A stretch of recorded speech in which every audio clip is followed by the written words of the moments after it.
Hello there, friends. This is Chris from the Monkey Business crew. And for a long time now, as we've been together, FC3, Flower City Comic-Con, and the Mighty Monkey Corporation, we have strove very hard to not be political. We make our underhanded comments once in a while. We make our little observations, and we pat ourselves on the back for being funny. But today I'm going to have to say something, because in recent weeks, since the last time we recorded, and the last time we had a chance to talk about all things geek and fun, our political discourse gained itself a body count. Now, this has happened several times in the history of the world, but in recent memory, it has been uncommon. So I'm driven to say something right now, and that is we've forgotten one thing. Whether you're liberal or Democrat or conservative or Republican or in the middle or on the extreme, it doesn't matter. We're all still Americans, and we seem to have forgotten that lately. So it's okay to disagree. Just remember that. You can be any political party you want or not a political party. You can be in favor of Star Wars or Star Trek. You can be in favor of Doctor Who over Blake 7. You can have stances on issues, and it's okay. Just remember that we're all in this together, and the important thing is to remember to listen and talk rather than just be angry and hate.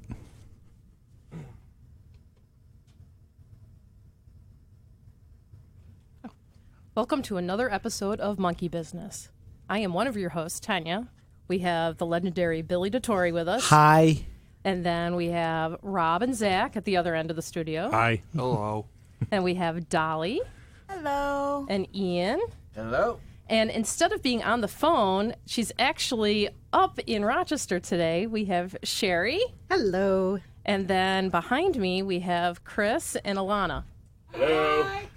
So we have a fairly packed studio, Chris. and then I am your host, Chris. Chris. That was me being all philosophical, and now we're going to get into the all things geeky and fun. We're going to go back to the business at hand.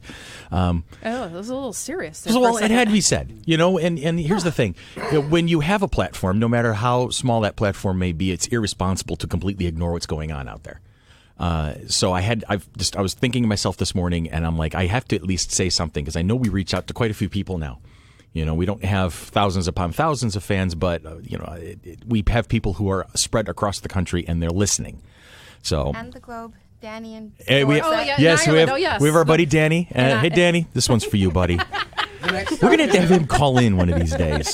Seriously. Now, Dolly, I'm going to admonish you real quick, because you have this habit, because I've been listening to the past couple of recordings. When you're going to go talk to the microphone, get right in on it. You got to be almost like making love to it. Oh, God.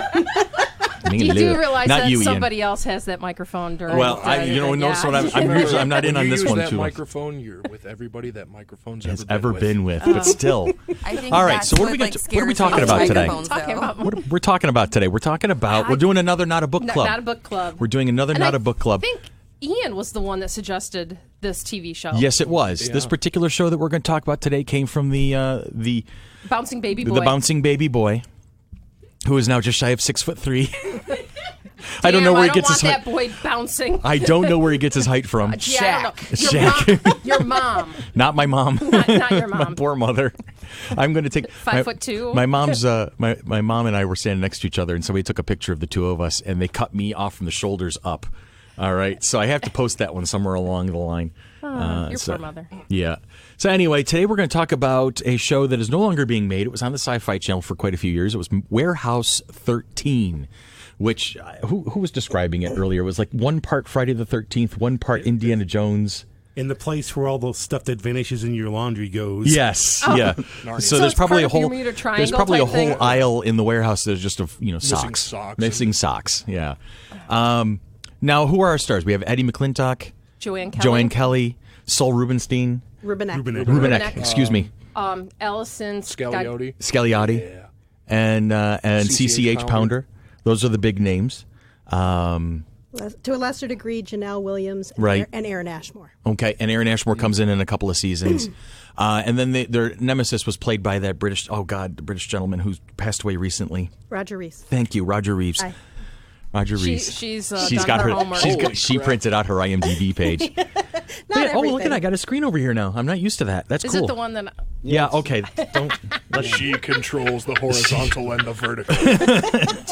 Tanya is the outer limits. Yes, I am. All right. And it's funny because Mrs. Frederick, Uh-huh. the actress that plays Mrs. Frederick, I've seen her in 2 episodes of NCIS this week because she's in NCIS New Orleans. Yep. Okay. Yeah. So there was this crossover. It just happened to be this week. I'm like, And does she play Mrs. Frederick? She should. no, She's she's everywhere. a She really medical- should be Mrs. she's- Frederick in she's a anything. medical Fantastic. examiner. She's a and- She's fantastic great. actor. Oh, Yeah. she's Yeah. oh, Yeah. she's a great character Character. actress. Yes. Yes. She's able to Absolutely. come in and just adapt to whatever personality is needed, and she has this whole level of, you can tell she's like, I don't care if you like me or not. You know, she just throws it out there, and she has that great stare. She does that 1,000-yard stare Yep. at somebody, and they're like they break. It's like You can feel it through the TV. 4, Oh, yeah, you do. 3, 2. You're like, okay, she's got that evil mom stare. Now, Claudia Donovan, who plays Perfect. Allison Scagliotti, is actually not in. No, Alice Strike that, reverse Scagliotti it. plays Claudia Donovan. Whatever. Whatever. This All is right. what happens when Chris doesn't get enough sleep. Oh, You're seriously, definitely- last night was rough. I couldn't get to sleep. When I did, I came right back awake, and when I was actually passed out, I was having these weird, freaking horrible dreams. Yeah, there she is. She's freaking hot. Allison, Blow that picture up. love her, and and Claudia's just so. You mean her in X-Wing? Yeah, like Yeah. Katy Perry in an X-Wing. Katie. Kick Katie out. Hit the ejector seat. Put her in there. Put Allison in the cockpit. Who don't you have a crush on? Rob. You lie. Rob, you and I, back when we were in Fisher together, we had that relationship that almost could have been like the two Illinois Nazis in the Blues Brothers movies. You know, if we were in that Pinto coming down from 10,000 feet, I would look at you and go, "You know, I always loved you." You know, it's gonna be one of those. His real. It's gonna be one of those Billy. days. His real crush is Billy. Yeah, I have Really? I have a strong bromance Nice. with Billy going on. Yay. Best I just reaction want to ever. be loved. Is that so wrong? That's No, not it's wrong not at all. That's what we Doesn't all your want new as kitty human love beings. you? Yes, he does. What's his name? Oliver. Oliver. Oliver the Gray Kitty. All right, He's cute. I was off the subject somewhere. Something Off the rails? about Allison, Oh, yeah. ejector seat, and Katy But Perry anyway, in an X-Wing. Claudia was not actually in the first few episodes, so you don't see her in. For No. the diehard, long-term fans, you look back and you forget sometimes that she was not actually introduced right off the bat. Yes, Sherry, Episode 5, episode 5. which was called Claudia. Yes, and I like the way they introduced her too.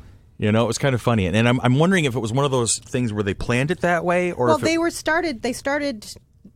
Artie first noticed the intrusions into the computers in the first episode. Okay, so, So they were bringing her in. They were bringing her in from the Yeah. beginning. Yes. All right, and then I'm assuming then because of that they were planning on keeping her regardless I at that would point. imagine so. Because you see some characters. Excuse me for a second. You see some characters like Felicity Smoke and Arrow.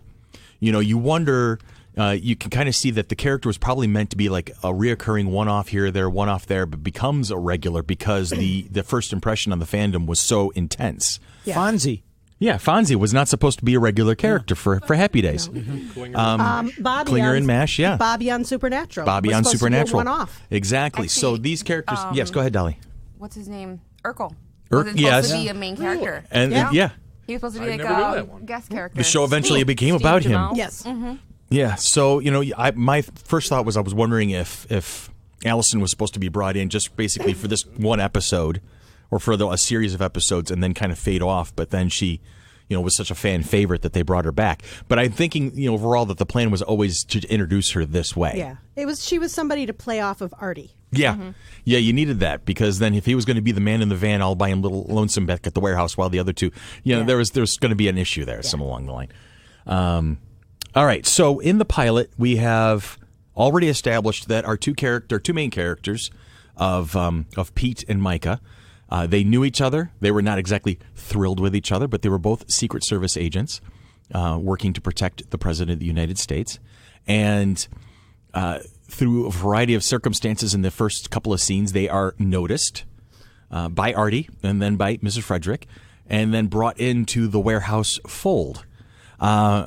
So as far as origin stories go, I like this one because, it kind of takes a moment to set everything up, but it does it more quickly. I mean, I know we've talked about this in other podcasts where we've been inundated with with origin stories and backgrounds, and sometimes the first couple of episodes can get lost in establishing characters that we already want to see in action doing the thing they're supposed to be doing. Plus, in a lot of TV shows, what they do is slowly tell the character's backstory. Yeah. You don't need to give them all the information all at once in a TV show. Well, and Artie actually knew who they were before. Well, he'd already done his research on them. Yeah, Right. he knew Before everything they about even- them. Yeah, not that they knew him. Right. Well, I liked that it was very organic. The information we are given is given in a way that makes sense. It's not just an info. It wasn't forced. It wasn't an info dump. It was, oh, you know what I would really want? Yes, I do, but was falling off the wagon really be a good thing? And Yeah. that's how we found out that Pizza recovering alcoholic. alcoholic. What do you think, guys? Anything? Well, no, like I you think said. one of them's hooked on leverage now. So, Well, okay. yeah, both of us are. But, so after watching the first episode, do you want to keep watching Warehouse 13?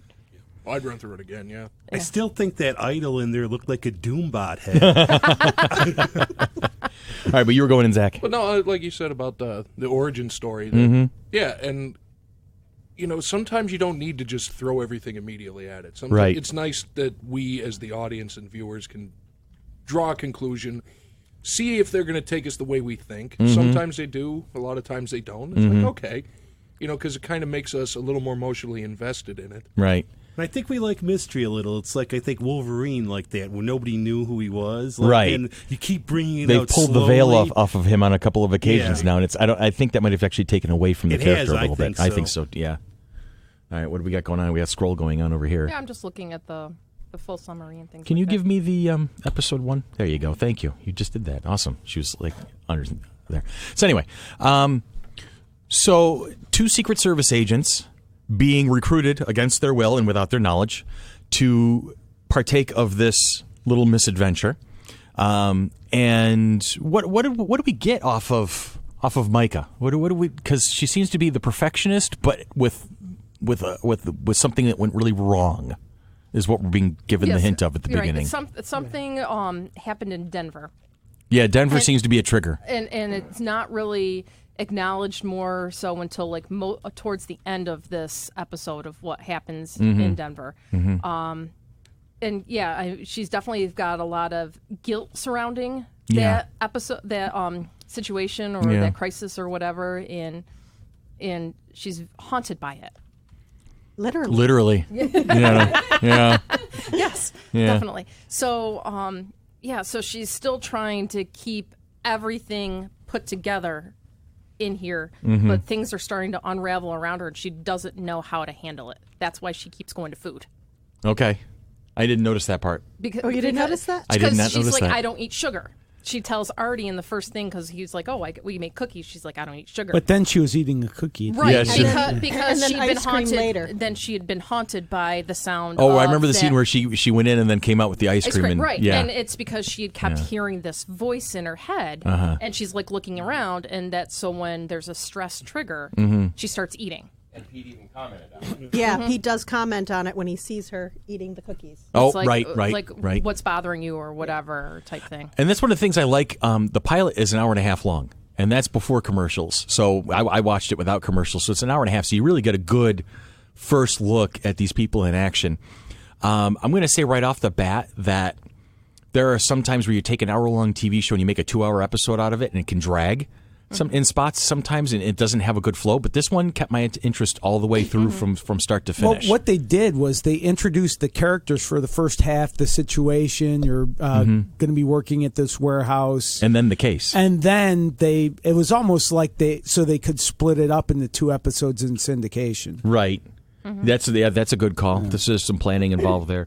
But I did like the way that this, in essence, 1.5 hour warehouse movie to start things off with. I like the way that it unfolded. Yeah, it didn't even seem like it was an hour and a half when I was rewatching it No. yesterday. No, Yeah. it's good pacing. Yeah. And and you can get it. You can get it on DVD. You can get it. Buy it from your favorite DVD shop, or you can go to a local library and rent it, borrow it. I got it off of YouTube because I have my YouTube subscription, and so it was only $1.50 for $2 to get the actual episode into my library. $20 for the whole season. I think was what it was. So. Yeah, I bought it off of Amazon. Prime. Amazon. See, so there's a lot of access to it. It's not on Hulu or Netflix at the moment. It used to be. Yes, it was. It was on either Amazon or Netflix at one point. It was on Netflix. Netflix. Yeah, it was but on not, Netflix. but not the entire No, it was series. It was like seasons 1, 2, and 3, but the fourth one wasn't. Yeah. I do actually. Did it make have- to season 5? I don't think it made No, this. I think It it stopped ended at 4. after 4. It was already in trouble. no. There's 5. There's five. a 5 I, once I it's have, fifth I season. have Yeah. seasons 4 and 5 on DVD at home Okay. because I was able to get 1 through 3 somewhere, and then And it's a show that was canceled before its time. yeah. I And, agree. There could have been a season 6 to wrap the story up, I think, but See, I'm going to have the unpopular opinion that, I mean, like a couple weeks ago, we talked about Leverage, and I Right. immediately wanted to see more episodes. This one, thought it was fine. I enjoyed it enough.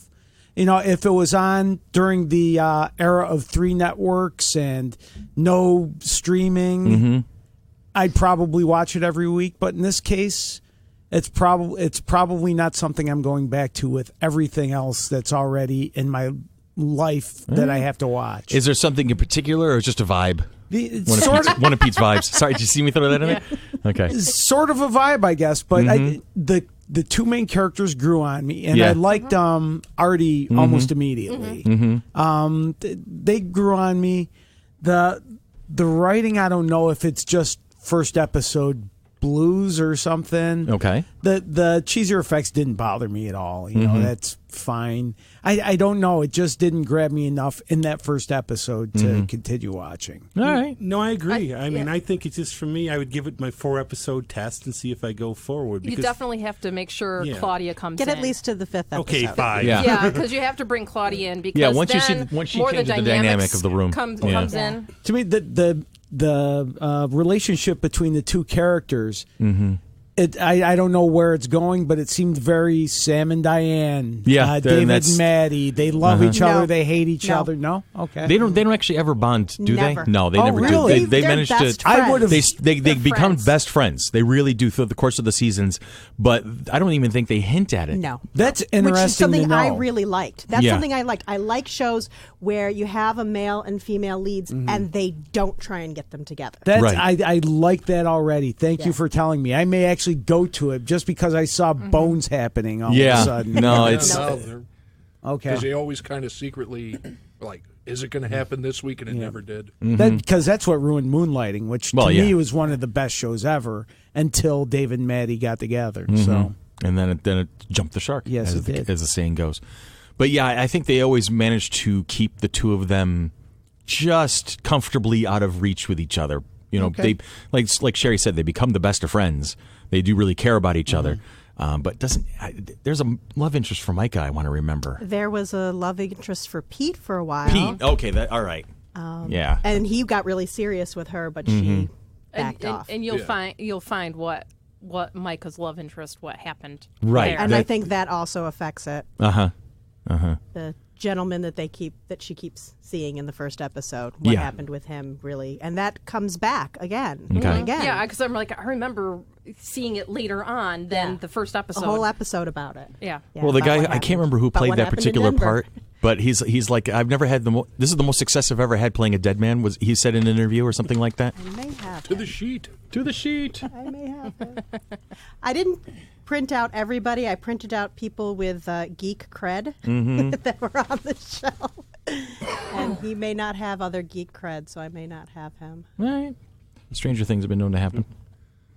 Season 2? I didn't get to actually watch the show, but I did like research and read about the show, and it reminded me of the Librarians. Yes, it But does. like the movie, I saw the movie series 1st, it was a 3-part series, and now they just came out The with mo- the television television show. series. And us reading about Warehouse 13, I saw the similarities like right off the bat. Well, Librarians and Warehouse 13, did those movies start coming out the same time Warehouse 13 did? Hold on. the with movies Librarians? came out, came out I think, before. yeah, they came out Yes. before. They come up before? And then Warehouse Yeah. 13, and then the Librarians TV show came out. after Warehouse 13 Warehouse went down. 13, Yeah. Yep. I looked it up.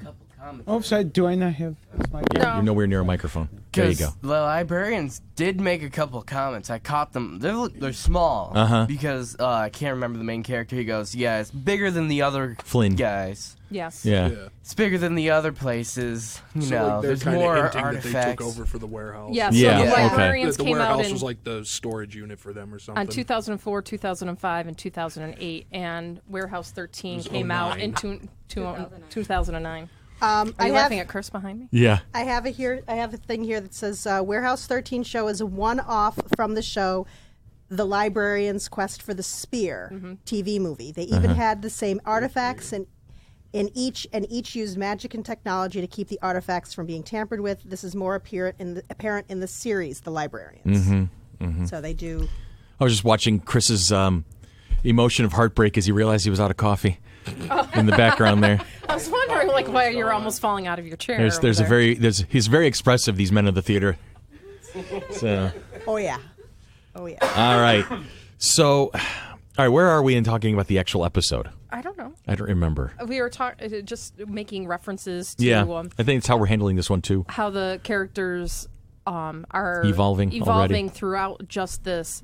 There's a lot of episode. skepticism. They have a lot of healthy skepticism. They're like, yeah, okay, Pete's a little right. bit more ready to believe course. than Micah is. And it reminds me of Mulder and Scully. Yeah. It gave me an X-Files feel Okay. between Yeah, the two because characters because Mulder he's more ready to believe than she is, to and jump she's the in skeptic. feet first. And I've always said the show was a cross between the X-Files and Eureka. it's set in the same universe as Eureka. And Alphas. Alphas. Oh, really? Alphas is in the same universe. In fact, I did not know Lindsay that. Wagner plays a character, a doctor, in Warehouse 13, and she plays the same one in an episode of Alphas. well, and The same character. Yes. and That's impressive. I did not know that they were that linked. And the Claudia Donovan character is actually in an episode or two of Eureka. Well, yeah, I knew as about Claudia. So Eureka they're- and Warehouse and 13 then crossed there's over one regularly. that's in And Eureka, Douglas Fargo. crosses over into Yeah. Warehouse 13. Yeah. I was going to say. But I haven't Fargo. seen Eureka yet, so. I think we're going to put I haven't. Eureka on the list of things to talk about in the future. By the way, it's Gabriel Hogan, Gabriel Hogan is the Is the Denver ghost. guy? the ghost. the ghost. Yes. It's the most success he's ever had playing a dead guy. I remember that interview because there was some sort of Warehouse 13 thing, and he was in on it for a little bit. So, all right, Dolly, did you get to see it? She said no, that You didn't- she researched it. You researched No, it. but I did a lot of reading on it. All right, tell me what you read. Well, I actually read about the actual warehouse itself. I'm short, and this mic is too high. Okay, do the best you can. That's all I ask. Sorry.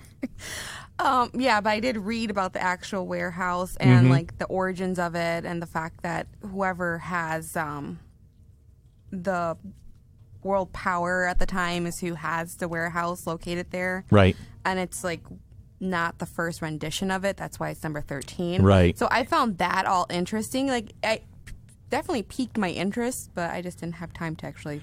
And I know find throughout the show. series they make references to a couple of the other warehouses. Like there's a They whole even go episode to one. dedicated to Yep. 12. They go to They They go to Woodland. yeah. I read that Find a Artie bunch of thinks the that old all of ones. them were burnt. All the previous ones are burned down, but I think Warehouse 2 actually wasn't burned down. It was buried Right. before Caesar could get there. Right. I remember that episode. Yeah. So And- I found it interesting. Yeah. I did a lot of Yeah. reading about it. Yeah. I just didn't have time to Because actually Warehouse watch. 7 is in the Mongol Empire under Genghis Khan. Warehouse 8 is in Germany Okay. under Wasn't during one the, in ancient Egypt? If Yeah. I recall Yes. correctly? I think the first That's, couple. Two. Okay.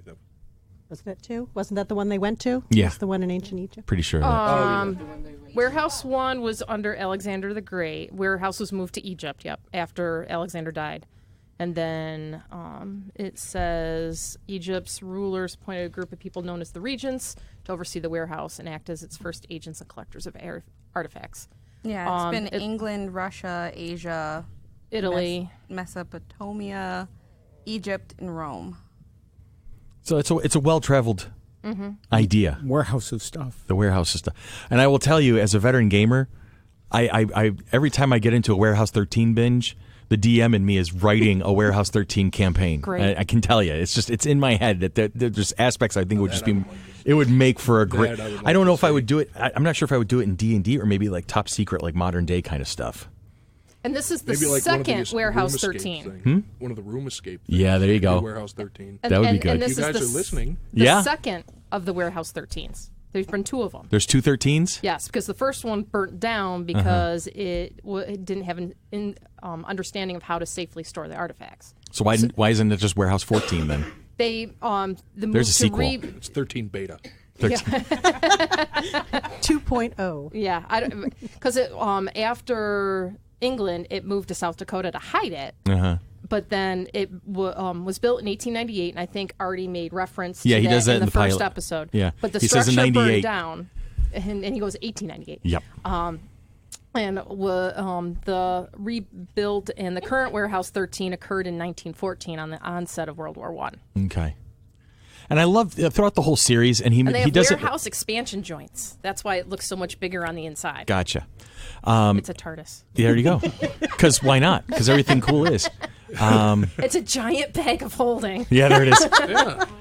But I also like how the warehouse little of stories, and you get those little stories throughout the course of the series. But with the little go-kart that they were driving around, and they have to they have to hold on to the bar because it's using the electrical current in the human body, and Artie fires off this little story about Thomas Edison built it as a proof of concept to Ford, and Ford wanted his oil and this, that, and the other thing.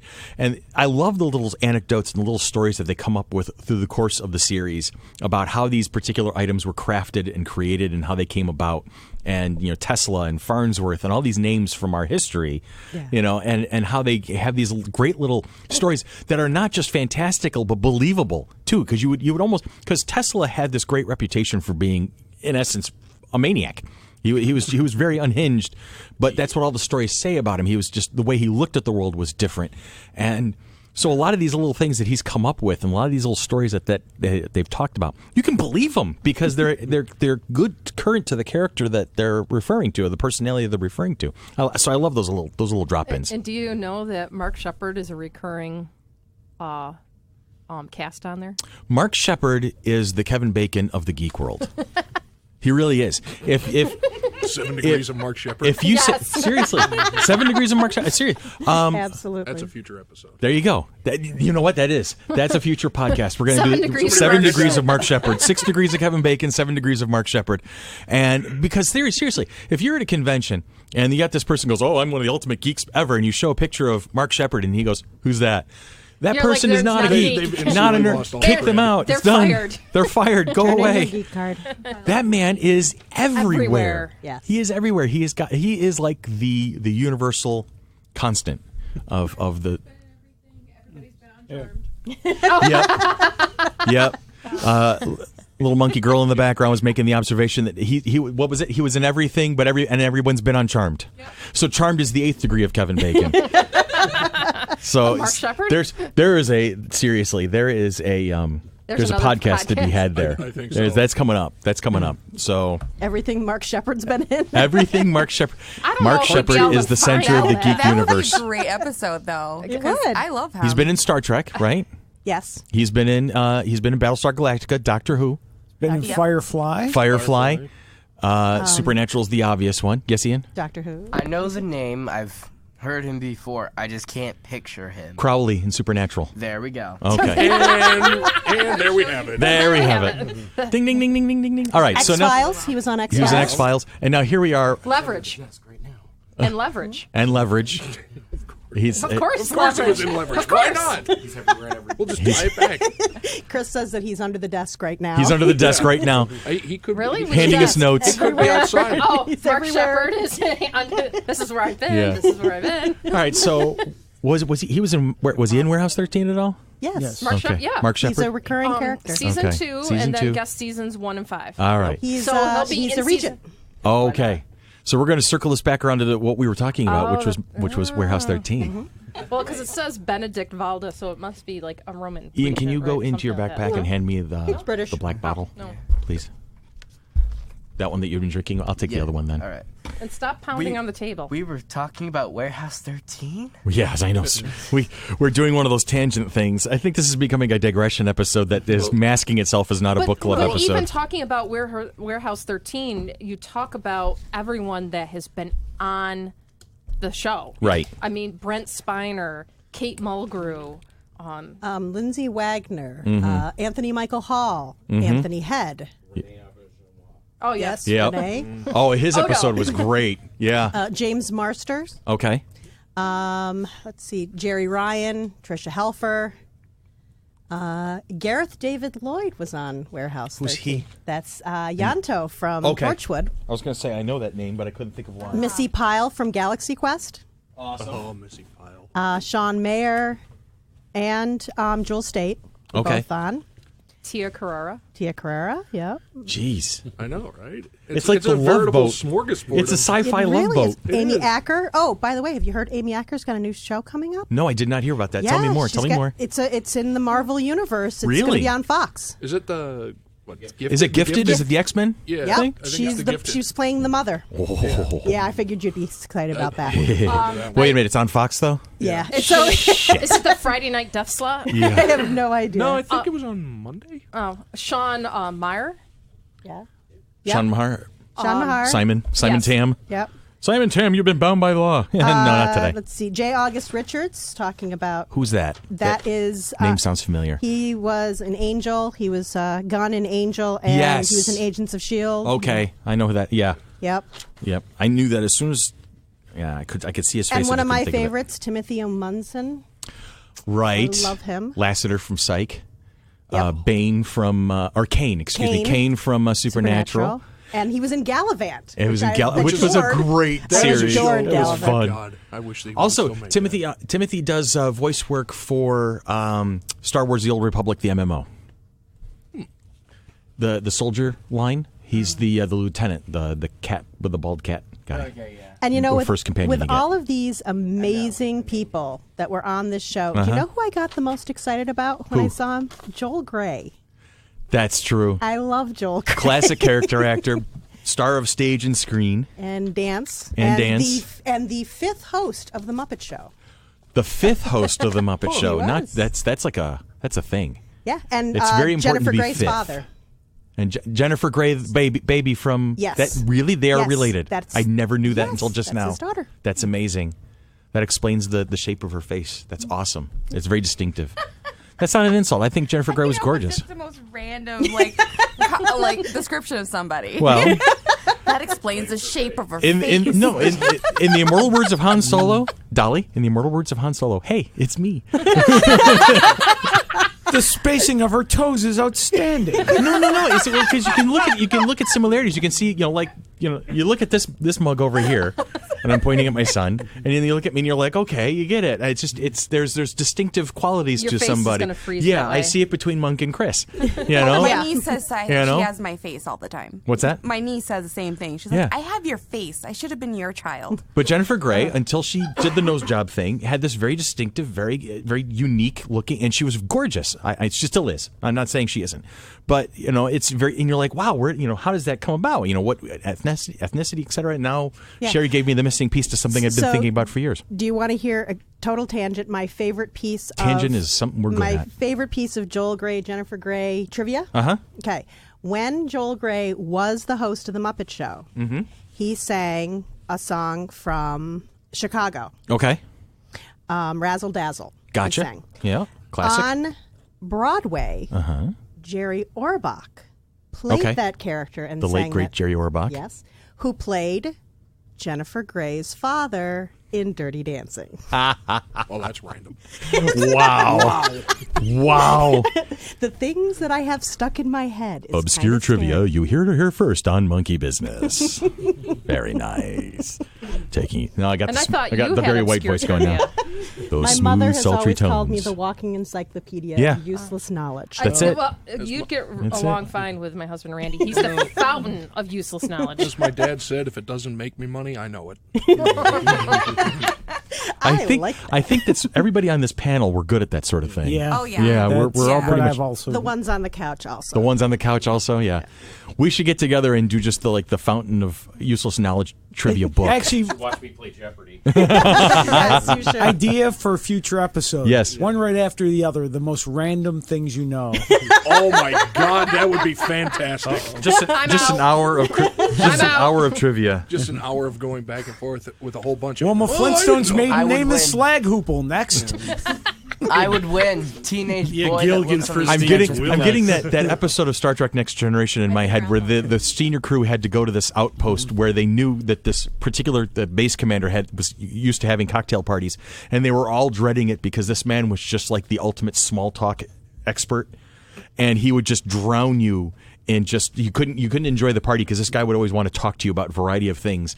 And Data, on the way out, decided to study the human art of small talk. And so in this episode, the whole centerpiece of this particular thing was this party, and there's Data and there's this base commander having a small talk conversation, and Riker was just staring at it like, I can't believe this is happening. And he and Geordi even share at one point, they've been at it for 3 hours. I never thought it was humanly possible. It's just, well, I knew this. And did you know? Oh, well, that's very interesting. Did you know this? And the two of them were going back and forth with this just random trivia and just minutia of conversation. And it's like, there's nothing meaningful going on here. But Data's having the time of his life. So he's fitting in. Oh, no. There are no such thing as a normal conversation with you, Dolly. Nor you. I would never actually suggest that there was. Well, not all can be the voice of reason like I am. Well, yeah, they're okay. Oh boy. All right. I'm watching some of your Facebook posts, and they're just like going, woo! I actually had a thought. T-shirt, Matt Shepard, because Lance Henriksen can't be in everything. Okay. No, Mark Shepard. That shows you the reason. What were we talking about? Were we talking about something? Warehouse 13. Warehouse 13? About the 12 degrees of Mark Shepard. That's it. I think and that's then really everyone else that's been in there. That's it. And Mark Shepard's not even in the episode that we watched for Warehouse 13. He's not even in what it. His spirit is. No, it's his spirit. It's the spirit of Mark Shepard. To get the background of the TV series, you have to start with the pilot. It's not like the Black Mirrors that we've seen that you could watch any of them that they're standalone stories or even. You got to get the flavor of what's going to happen. A lot of their stories are standalone unless there's like a common thread going between them. And and then there are times where Warehouse 13 will go on to be episodic. It will have its its Artifact of the Week award winner. It'll have its subplots and its beeline stories and things like that. It'll have the story arcs that will carry it from episode to episode. What is it about this? I'm going to go to Sherry first. What is it about this particular story, this particular TV show that kept you coming back to watch it over and over again? And then Zach, I'm going to come to you about that. I would have to say it was the relationships between the characters. Okay, they weren't insta friends. You got to see how they developed this caring for each other to the point where they were a family, and I really liked that about the show was that they were believable. Okay, because you saw it happening. Yeah. It wasn't like something like a Next Generation where you're just like one day they're never met before and the next day they're all best friends. They're all best friends. No, you saw it happening. And there are arguments and fights and tiffs and like a proper team would have. They absolutely. get in each other's face. It's not always perfect. Plus the artifacts were just so cool. I know. I like it. The backstory of everything was always interesting to me. Go ahead, Zach. Pretty much what she said. It is like a family in that you have the stern mother, Mrs. Fredericks. Right. You have that crotchety old uncle, Artie. And then the kids. That makes cookies. The kids, the older brother and sister combo, Pete and Micah, and then the little baby that came around is maybe the baby. But, yeah, the baby. And it's fun to see the dynamics change as the show goes on, the characters grow because, at the start you look at Artie, it's like, this guy could be on Uncle Don's bowling team. Right. But then it turns out Artie's, very, very resourceful, kind of a badass. Yeah. And then to see him playing off of Allison Scagliotti. Oh, that's my favorite. Together. That's my favorite relationship in the whole show. Yeah.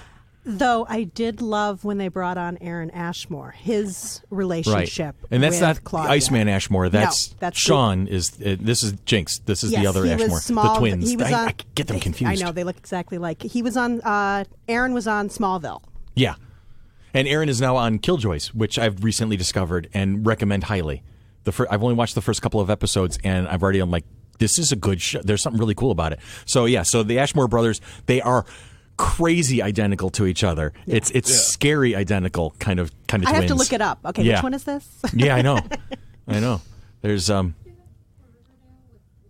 Dylan and Cole Sprouse. Yeah, Dylan and Cole Sprouse. They look like brothers, but they're not. They don't look like twins. They not just anymore. Not anymore. There were always some very vast differences between the two. I mean, you could always tell they were brothers, but twins was a piece of work. No, but the Ashmore twins are. The Ashmore twins are scary identical with each other. Yeah. Like apparently, one of the anecdotes is, and there's a similar one in Buffy the Vampire Slayer because the guy who played Xander, Nicholas Brendan, has an identical twin as well. So in the filming of one of the X-Men movies, Sean was not available. So Aaron stepped in to be Iceman for a couple of scenes. And he didn't have any lines or anything, but you could see him in the background kind of doing his thing. But it was actually Aaron, not Sean. Yeah, Nicholas You always Brendan. wonder if twins do that. Because, like the... all the time. Jose and Ozzy Canseco. Yeah. Jose Canseco got in a lot of trouble sending his brother out to autograph shows pretending to be him. Didn't Nicholas Brendan's brother call himself Brendan Nicholas? No. No, he he had an entirely different totally stage name. different stage name. He is not really an actor. He doesn't really do much, but there is an episode of Buffy that they're both in. Yeah. Because Xander got split into good Xander and bad Xander, so the twins were called on to play both parts.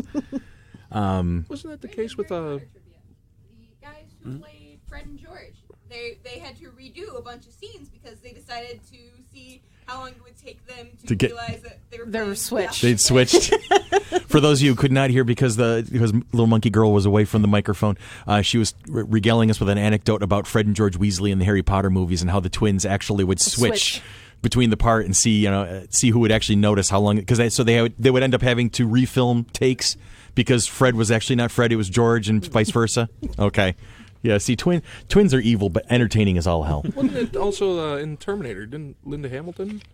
Yes. Have a twin? Linda Hamilton had a couple twin scenes sister. with her? Well, yeah, when they did She would do stand-in work. When they did, because she became so buff Yeah. in the later films, when they were trying to show her earlier, they used her twin because she was much softer looking because she hadn't been working out.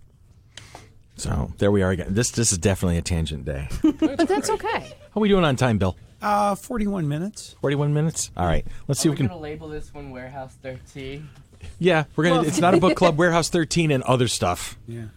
Yeah, but it has a tendency to jump us into other stuff that's similar. And that's, I think, one of the really cool things about this show is that it opens the doors to a whole lot of different conversations because of the people who play the characters, because of the situations they're in, because of the similarities to other shows, things like that.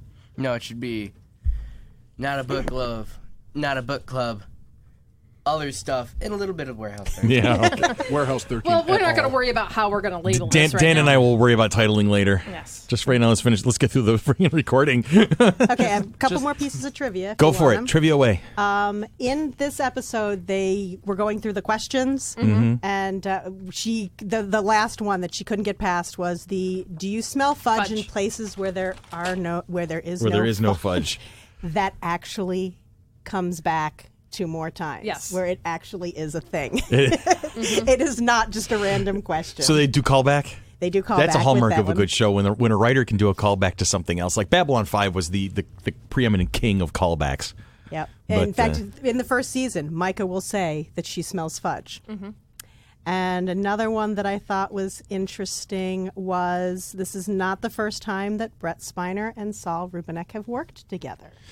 Star Trek Next Generation. Yes. Saul Rubinek played the collector, and Data was his ultimate prize. Absolutely. That was a great episode, too. To the Most Toys or something. I can't remember the title. Toys. The Most Toys. Yes. And Uber Geek. Do you want us to name the year? No, I'm not. Okay. It was early on. So 1990. Because you looked it up and I have it in front of me. I was about to say 89, 90 somewhere because it was one of the earlier seasons. Yeah. I remember that. And last thing this one I thought was actually very interesting was that the Eddie McClintock and Joanne Kelly actually had a lot of say in their characters. Really? They helped create their characters. It was McClintock's idea that Pete should be a former Marine and love comic books, and Kelly asked for Micah to love literature and be a bookworm. That's cool. And I think that makes it even better when the actor personalizes the character to something personal to them because then they can then bond they're with really that. going to get into it Exactly. and really make it more believable. Well, Micah talks about right off the bat how her family came. They owned a bookstore, and you see that bookstore in other episodes down the road. You meet the family. What am I looking at over here? Trivia. It's just the trivia stuff that Sherry was talking about. Scroll down just a half a click. Pete, Micah, and Steve discuss the artifact being cursed by an actor who Shakespeare didn't like, due largely to the fact he improvised too much. The writers likely inserted this as an in-joke aimed at Eddie McClintock, who was notorious for forgetting his lines and improvising his way out of trouble on a regular basis. That's funny. I'm not surprised. Yeah, Me either. that's awesome. I can see that, too. And here's another throwback, since we're going all over the place today. In Stargate SG-1, Christopher Judge, who played Teal'c, was well known for forgetting his lines. And so that's how Teal'c would just stand there and go, "Indeed." And it became a thing where they would start writing it in. So that would be Teal'c's response. His go-to response to anything was "Indeed." Just like, yeah, I'm going with that because I don't know what I'm supposed to say next. Now I understand a lot of your text messages. Yes. I have. Now I get it. I have on my phone a JPEG in Of the that. whole, like the Obama Hope poster. It's Teal'c, Indeed. And so whenever the Mighty Monkey Corp board of directors were texting each other and whatnot, and I agree with whatever was just said, I just send that image. So there's all they get Sometimes that's Teal'c all you going, need to say. Indeed. So that's my thing. Indeed. All right. So where are we in the episode? Did we actually get past the first quarter of the episode? No. No. We didn't discuss Lucretia Borgia or No. We any didn't. of that stuff. Nothing. Nothing. We've done nothing. Well, it's like we're just dangling that carrot in front of everybody else to God. actually go watch and see what we're talking Okay, about. as I was watching this with my wife, Uh-huh. let me watch. At one point, no, you see when Artie is first touring the two around the warehouse. Yes. No, they got that little car that they both Right. have to hang on to. And then later in the episode, Artie not repels. Jury like, rigs. he's The got, zip line. He's got Zip the line, zip line to go from one end to the other. Yeah. And Susan goes, "How come he just didn't use the car?" No, but he does, He does use the car at the use the tail car end. towards the tail end when Yeah. he's putting the bringing the painting back somewhere. But And my thing was, at that point, he really had to get there fast. Yes. Yes. And that car was not exactly quick. And he had to jury rig the car With the battery. battery in order to power it because he didn't have Micah or Pete with him. Right. So Does the ferret thing keep coming back? Yes. the ferret stays around. The for- ferret, the ferret pops It up once in a actually, great while. that ferret becomes a, family member. yeah, but it becomes actually a plot point in one of my favorite first season episodes. Okay. So look for that. And now I have to watch really this whole thought show that again. she wasn't going to enjoy that, but then she goes and rips the cage out of Pete's hand and brings it in. And Yeah. I'm just like, okay. So what did we establish we established the characters, the first relationships, we established the bed and breakfast that they're going to live at. Established that I want to go clean Saul's office or Artie's office. Artie's office. Because that was driving me Artie's nuts. office is I'm sorry. is chaotic mess. Yeah, that's true. Mom. Yeah, I know. And then it gets worse and worse. Yes, it does, especially when Claudia shows up. So yeah, and then we have our first case. You get a little hint of Lena. Little hint of Lena that there's going to be some stuff going on with her. I like it when she brings the wallet out with the tongs Yes, and drops it into the neutralizer. Houdini's wallet. Mm-hmm. I think it's what I love the most. It's like, and I said this at the beginning of our episode. I love the anecdotes behind the items. You know, no item is just left on the shelf for display purposes. Everything had a little story to it, and it was always you could always tell somebody put some thought into the crafting of every artifact that went in there.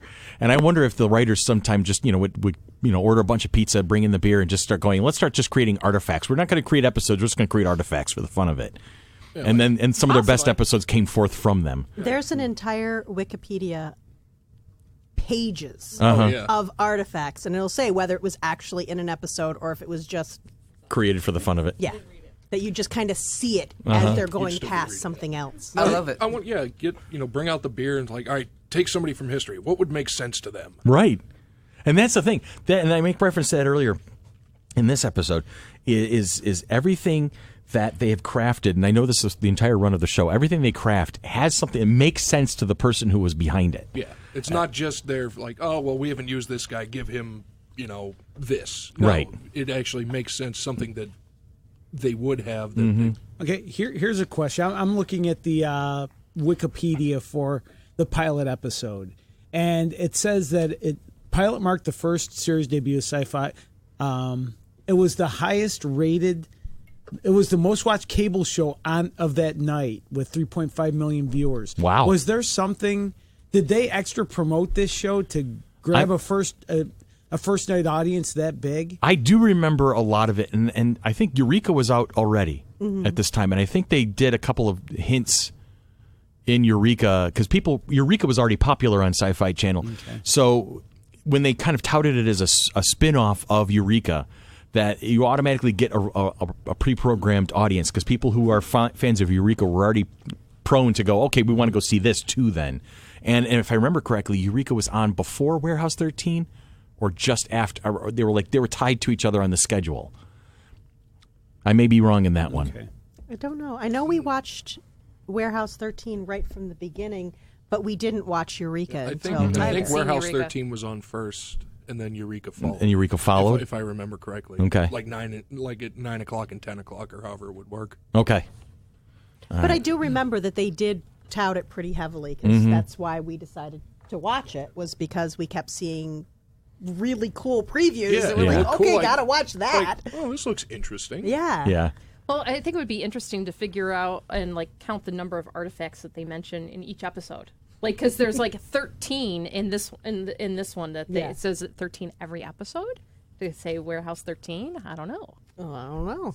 I didn't even think of that. But it would be funny because it's they have the Bloodstone, and then they have the Tesla stun gun, and then they have the Farnsworth communication system, and then the football that gets thrown. Yeah. And then the vehicle, the wallet, the tea kettle, the calendar, the comb, Pandora's box, and then the wand that you have no idea what it does. I love that the main characters get so used to these artifacts that later seasons they'll use them for fun. Yeah. I remember late in the seasons, I can't remember which one, Pete is playing ping pong. Oh, no, that's in the very next episode. Is it? Is it the really next episode? Ping pong with himself. With himself through a mirror. It's a mirror. Yeah, Yes. it's awesome. It is the... I just saw Lewis Carroll's mirror. I haven't... I know. Yeah, It's been a There's while. always going to be that Looking one glass, character in every show that is the there's always going to be that one character in every show the audience relates to that character, so you're going to see the show through that character's eyes. Like in Doctor Who, the companion was always meant to be, the filter that the audience gets to see all of these adventures that this Time Lord goes on. So my thought was always that in Warehouse 13, Pete was that guy because Pete is just freewheeling. And you never know where he's going to go next because Pete doesn't even know where he's going to go next. And he because you could see somebody like me playing ping pong with myself using the magic mirror. I'm the kind of guy who would go through Warehouse 13 like Pete would.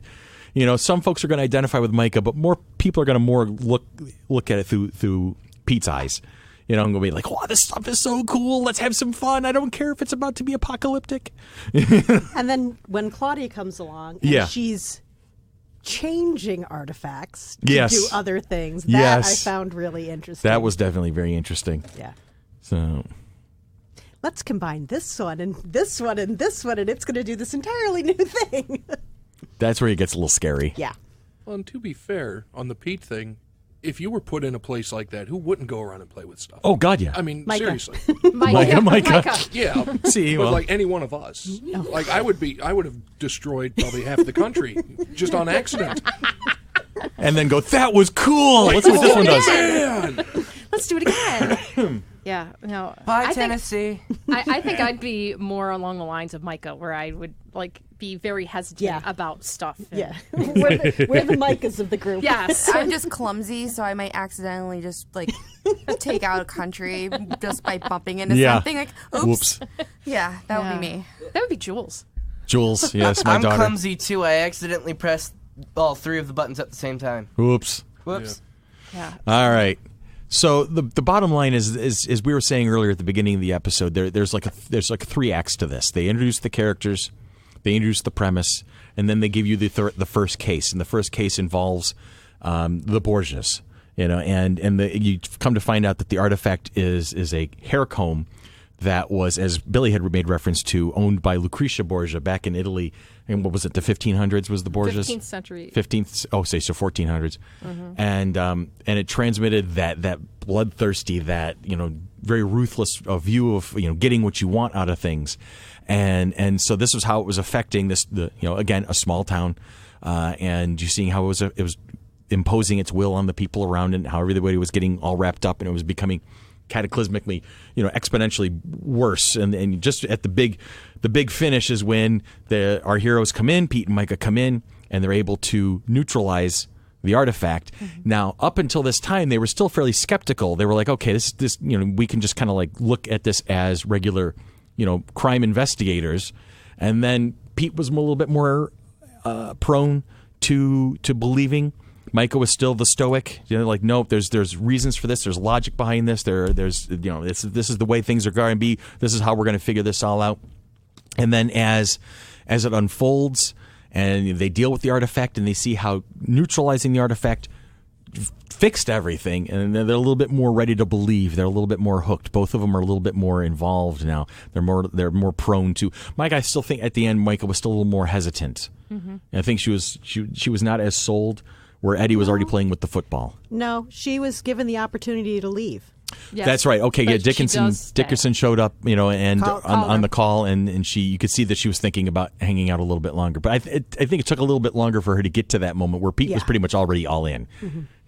Toys? What? Toys, things to play with. Yeah. So. See, I never thought the football was an artifact. It is. I thought it was something about the area. No. And it wasn't the football. The football itself. And the football gets its story in season 4 opener. A New Hope. A New Hope. Episode 4. Season 4. A New Hope. Yeah. So. What's the story behind that one? I don't remember offhand, but we're gonna have to watch that one to make sure. Because I want to rediscover this series. It's about a thing of rebels getting okay. It should be a New Hopes instead. Come on! Don't you know A New Hope? So I thought, can we take his geek card away? Really? Dad had a new hope to clean my room, but yeah, no, that hope is dashed. Yeah. That's hopeless. Hopeless. Yeah. All right, so what more do we want to say about this episode? I don't know. I think Billy needs to give it a couple episodes in order to. I might. Sure, I've got the DVD set for another week anyway. There you go. And your fears were allayed in knowing that it's not a Sam and Diane vibe. Yeah. No. All right. And I also, one thing I did like, and it reminded me of a show that I was very fond of as a kid, Kolchak the Night Stalker. I remember hearing about that. I don't think I've ever watched it, but I've heard of that one. Darren McGavin is a reporter investigating the weird, basically. Okay. And I just How do you spell that? Kolchak, Kolchak. It's the dad from A Christmas Story. Yes, it is. He just passed away recently, didn't he? A couple of years ago. Oh, was it a couple years now? Yeah. I thought it was more recently. Now, than that show scared the heck out of me when I was a kid. I used to watch it. And he was referenced in the X-Files. The bully from A Christmas Story was on Warehouse 13. Oh, was he? The redhead. Scott Farkas. In the pilot episode? No. No. No, later on. What? There's a throw. Oh, yeah, he's going to be at Scarecon. Ooh, and that's in Syracuse? Yeah, Zach Ward. His name Zach is. Ward. Verona. Okay. Turning Stones. Okay. Very cool. All That's right. the one I've been trying to get you to bring the kids out to. Gotcha. Final thoughts? Anybody? Bueller? I don't have any regular I'm hooked thoughts. again. No, back in 2009 when this first came on, it was this episode that got me hooked to watch the whole series. There you go. So, and I do like, again, about the artifacts, is there's going to be people out there, wow, I'm going to read more about this. And it's always promoting knowledge is a cool thing. Yeah. Mm-hmm. Yeah, that is. who That's was I've this seen that. Tesla, and why would he do this? Yeah. He's not the band? I'm like signs everywhere. The signs. and the reference to H.G. Wells. Oh, the whole H.G. Wells story arc is amazing. Yeah, that right there, that right there hooked me. And that happens all the time. Alana, are you okay? You just headbutt the column there. She was so excited about the H.G. Wells storyline. So that alone, dear listener, Alana risked life and limbs to inspire you to watch Warehouse 13 just for the H.G. Wells story arc. My friends and family out there, and Danny. So we're making sure you're still listening, mate. All right. So from one end of the globe to the other, Fall we're off going to the wrap deep this end. one up. This has been Monkey Business. Let me know when he got to playing the outcue music. So He is. He is playing the outcue music. And this has been Monkey Business for yet again, and a product of the Mighty Monkey Corporation, purveyors and producers of the Flower City Comic-Con, coming at you June 9th and 10th of 2018. But sooner than that, we will see you at the Greenwood Center Mall September 23rd and 24th In the for theater FC3 Mini in the theater wing. So long, and thanks for all the fish. Fish. As soon as you said so long, You knew it. Thanks for all the fish. Yes. Hitchhiker's Guide to the